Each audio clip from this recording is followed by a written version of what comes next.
Alright, Assalamualaikum guys. Semalam 20 hari bulan 11 2025 aku ada entry dekat pukul 4.45. Okay, ada entry, tapi entry aku kena stop loss. Alright, so tengok dekat sini ada entry aku kena stop loss dalam 7 tick. Okay, selepas tu aku jumpa satu lagi setup dekat sini.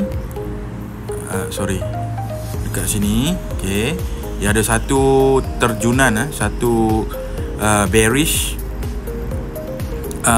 candle yang agak signifikan besarnya. Okay, kalau nak compare dengan candle-candle yang lain, dan juga dia close bawah MA50. Alright, so apa yang aku buat adalah aku letak entry dekat sini lah, 11 tick SL, kemudian TP sepatutnya 22 tick lah, 1:2. Tapi aku ambil yang ni sekali, aku masukkan SL 7 tick ni dekat TP 22 tick. Okay, so TP 22 tick ni tambah dengan 7 jadi 29 tick. Okay, so far aku punya progress untuk entry kali ni masih lagi floating. Okay, aku entry semalam pada pukul 5.55. Okay, so ni pukul 9. Nampak dia ada buat penurunan sikit sampai 4138 tu pada pukul 10.30, 10.30 ni dia ada buat penurunan, tapi dekat pukul 11 tu dia ada kenaikan sikit lagi. Alright, so aku nak tengok pagi ni apa direction market, sama ada dia naik kena SL ataupun dia turun kena TP.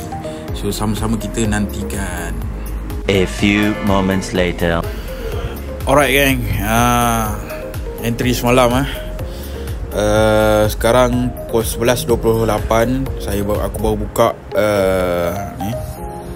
Alright, so apa yang aku nampak adalah kita dah kena TP. Okay, kita dah hit TP 29 tick. Okay, tapi sekejap sebelum kita ambil kira 29 tu, kita kena tengok dulu open price hari ni 21 November dekat mana. Okay, hari ni 21 November pukul 10.30 tadi dia buka open price dekat mana.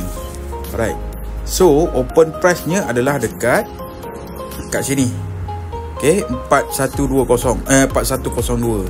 Jadi bila kita dah set TP 29 tick ni, tapi open price dekat open price dekat sini 4102, automatically kita punya TP pergi ke sini.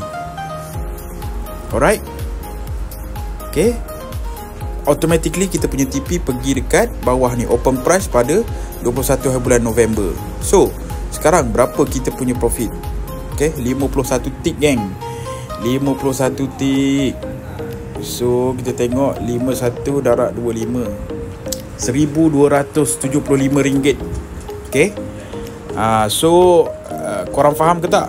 Kalau faham, minta komen sikit lah. Kalau tak faham, komen juga kenapa korang tak faham tu. Alright, so 1,200 dalam bank.